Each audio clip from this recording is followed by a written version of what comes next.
ایک اور واقعہ یاد آ گیا، میہ فارقین شام کا شہر تھا اور اس کا قلعہ تھا پہاڑ پر. 1 سال صحابہ اس کا محاصرہ کر کے پڑے رہے، خالد بن ولید جیسے فتح نہیں ہو سکے. تو خالد بن ولید رضی اللہ تعالیٰ نے اعلان فرمایا کہ سارا لشکر روزے رکھو کہ اللہ اس کو ہمیں فتح کروا دے. پہلے دن روزہ رکھا گیا. خالد بن ولید افطاری کے لیے خیمے میں آئے تو افطاری کوئی نہیں تھی، تو ان کو خیال آیا غلام میرا بیمار ہوگا، انہوں نے پانی پی کے روزہ افطار کر لیا. اگلے دن پھر ان کو خیال آیا، اگلے دن آئے تو پھر افطاری کوئی نہیں، پھر ان کو خیال آیا کہ غلام بیمار ہوگا، پانی پی کے افطاری کر لیں. تیسرے دن پھر افطاری کوئی نہیں تو اس کو بلا لیا، کہا بھائی خیریت ہے، آپ بیمار ہیں؟ کہا جی نہیں. کہا میری افطاری نہیں ملتی مجھے. کہا جی میں تو روز رکھتا ہوں. کدھر؟ کہا جی خیمے میں. کہاں چلی جاتی؟ کہا جی مجھے کیا خبر، میں تو رکھ کے چلا جاتا ہوں. کہا اچھا آج پہرا دیں. تو جب اس نے لا کے افطاری رکھی اور یہ ایک طرف چھپ کے بیٹھ گئے تو ایک کتا آیا اور خیمے کے پیچھے سے وہ گھسا اور وہ جو روٹی پڑی تو اس کو منہ میں ڈالا اور بھاگ پڑا. خالد بن ولید فرمانے لگے یہ کچھ اس کے پیچھے راز ہے. انہوں نے کتے کے پیچھے دوڑ لگا دی اور کتا آگے آگے، خالد بن ولید پیچھے پیچھے. تو وہ کتا ایک ندی سی تھوڑا تھوڑا پانی والی ندی میں گھسا، وہ بھی گھسے. آگے ایک چھوٹا سا سوراخ تھا، اس میں گھس گیا. خالد بن ولید لمبا قد اور پتلے جسم کے تھے، دیکھنے میں لگتے تھے جیسے کوئی مکے دی مارن لیکن انہوں نے پہاڑوں کو راستے سے ہٹا دیا. سیف اللہ، اللہ کی تلوار. زید بن، آپ نے موتا کا لشکر بھیجا تو آپ نے کہا تمہارے امیر ہیں زید بن حارثہ، یہ شہید ہو جائیں تو پھر جعفر ہیں آپ کے چچا زاد، یہ شہید ہو جائیں تو پھر عبداللہ بن رواحہ، یہ شہید ہو جائیں تو پھر جس کو چاہو امیر بنا لینا. تو خالد بن ولید رضی اللہ تعالیٰ عنہ کی پہلی جنگ تھی یہ موتا.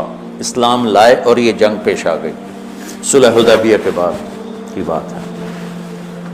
تو یہ موتا اردن میں ہے، میں وہاں 2 دفعہ گیا ہوں. زید بن حارثہ شہید ہو گئے تو جعفر تیار کیوں کہتے ہیں ان کو؟ کہ ان کو جھنڈا پکڑا تو انہوں نے ہاتھ کاٹ دیا، تو انہوں نے دوسرے ہاتھ میں لے لیا، انہیں وہ ہاتھ کاٹ دیا تو کٹے ہاتھوں سے جھنڈے کو یوں چمٹا لیا، انہیں پیچھے سے کاٹ دیا تو جھنڈا گر گیا.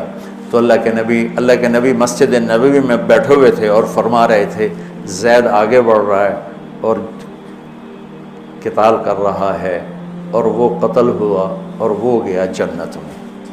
پھر آپ نے فرمایا اب جھنڈا جعفر نے اٹھایا ہے اور وہ آگے بڑھا ہے، اس کے دونوں ہاتھ کٹے اور وہ گرا اور وہ گیا جنت میں. اور اس کے دونوں ہاتھوں کے بدلے میں اللہ نے جعفر کو 2 پر دے دیے ہیں جس سے وہ جنت میں اڑتا پھرتا ہے. اس لیے ان کو کہتے ہیں جعفر تیار. یہ اللہ کے نبی کی خوشخبری تھی کہ جعفر کو اللہ نے 2 پر دیے جس سے وہ جنت میں اڑتا پھرتا ہے. پھر آپ نے کہا اب جھنڈا اٹھایا عبداللہ بن رواحہ نے، وہ آگے بڑھا، قتال کیا، قتل ہوا اور تھوڑے لمحے کے بعد فرمایا وہ گیا جنت میں. جھنڈا گر گیا، اب کوئی اٹھانے کی ہمت نہیں رکھتا. تو ثابت بن اکرم ایک انصاری صحابی ہیں، انہوں نے جھنڈا اٹھایا، کبھی جھنڈا پکڑو، ہاتھ سے نکل رہی ہے جنگ. تو لوگوں نے کہا تو ہی پکڑ لے، تو بدری آدمی.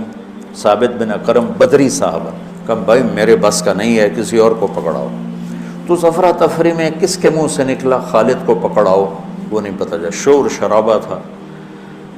تو کسی نے کہا خالد کو پکڑاؤ، یہ کہنا تھا کہ سب نے کہا خالد کو دو. اب اللہ کے نبی خاموشی سے اوپر دیکھ رہے ہیں، ایسے سامنے سناٹا ہے اور ادھر یہ ہو رہا ہے. تو آخر سب نے کہا خالد تو وہ جھنڈا اٹھا. وہ کہنے لگے میں تو نیا مسلمان ہوں اور میری پہلی جنگ ہے، بابا کسی پرانے آدمی کو دو.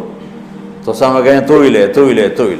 تو خالد نے ایک ہاتھ میں جھنڈا پکڑ کے دوسرے ہاتھ سے جب یوں تلوار لہرائی نا تو میرے نبی نے فرمایا اب اللہ نے اپنی تلواروں میں سے ایک تلوار کو نکال لیا ہے. سیف اللہ. اس دن آپ کے ہاتھ سے 9 تلواریں ٹوٹیں لڑتے. پھر اللہ نے ان کے ہاتھوں فتح نصیب فرمائی۔ 3000 کے لشکر نے 1 لاکھ پہ غلبہ پایا۔ پانی پڑھو۔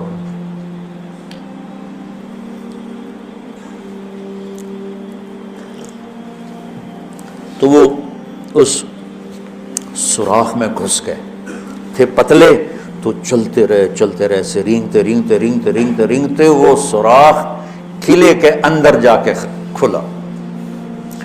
اللہ نے روزے کی برکت سے ایک کتے کے ذریعے سے راستہ دکھا دیا۔ تو حضرت خالد بن ولید نے کہا بھئی 100 آدمی تیار ہو جاؤ، پتلے پتلے، آج رات فتح ہے انشاءاللہ۔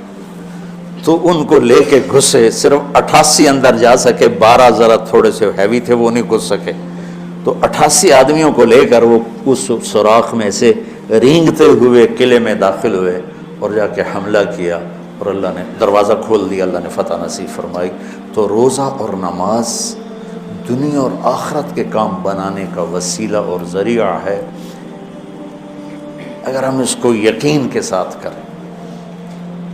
جب مشکل پیش آئے اپنا ظاہری سبب بھی اختیار کرو اور نماز بھی پڑھو۔